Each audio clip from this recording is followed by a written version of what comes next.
Alright, today we have a P1217 on this 2017 Dodge Charger here, and that is for the exhaust valve. I already have the vehicle lifted up. Alright, and we are underneath the vehicle here. This is the driver's side, that is the passenger side. It is saying that it is bank one. Bank one is the driver's side. So it's this one here. I don't hear anything rattling in there. What I am going to do is I am going to disconnect the pigtail sensor and pull this up, and then I'm going to reconnect it just to make sure that that's making good contact. Then we're going to open this up and make sure everything and the components inside are okay. Alright, and there it is disconnected, and you can see a little bit of sand falling out of there, so we just want to make sure that's nice and clean. I'm going to actually leave that disconnected, so when I pull this out, I'll flip this over, and if there's any particles in there, that will hopefully drop. To remove that, we'll be using an 8mm socket. There is the 8 right there, and we're just going to be driving these out. And there is a total of 3 of them. Just make sure you put these nuts in a nice safe location. And one more. Sweet, and here it comes. There is a spring behind it. So you just want to make sure that you pull this nice and easily here. It kind of feels like it's, there it is. Alright, and that just goes lined up in here, just like so.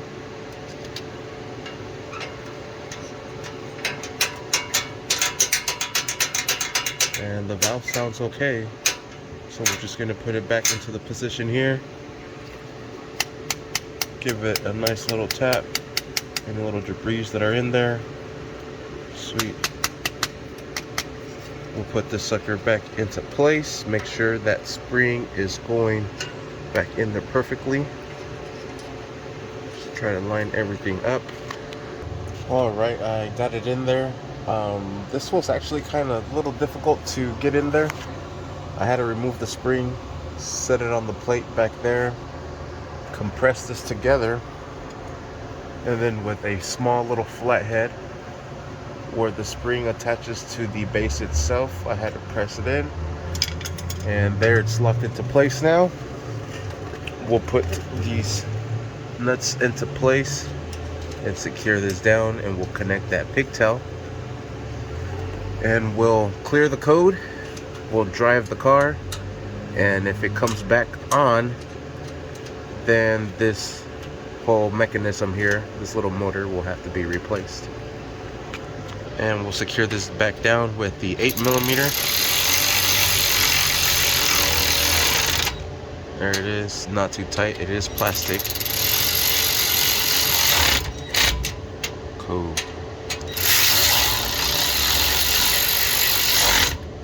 Alright, sweet. There's a nice little hand tighten. Sweet, it's nice and tight.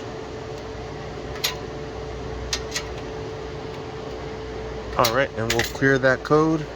Let's connect this pigtail first before we forget. Yeah, you want to make sure that clips into place. Sweet. Let's fire it up. So we'll put it on run, and then we'll clear the codes.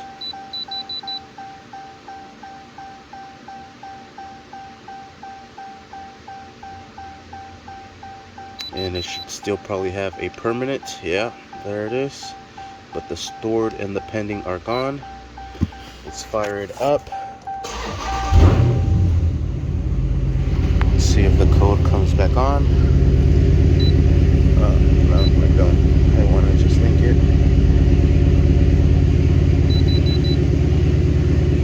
And there is no pending at this time.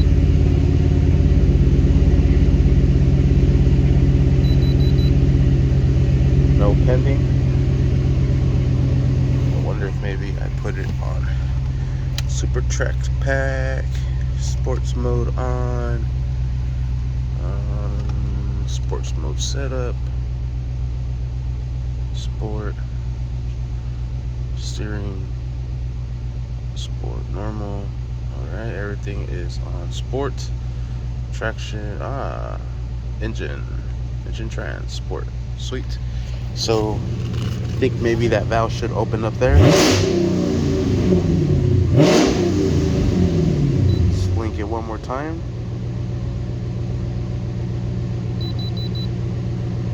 Still permanent.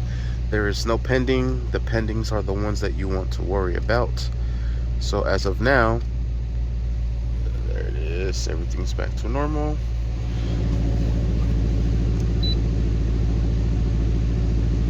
So hopefully this does it. Just permanent. Cool. So this just needs a drive cycle now, and hopefully that should be the end of that. Maybe it was just a little glitch on the system, needed to be readjusted, disconnected. I would suggest trying that first, then give it another try.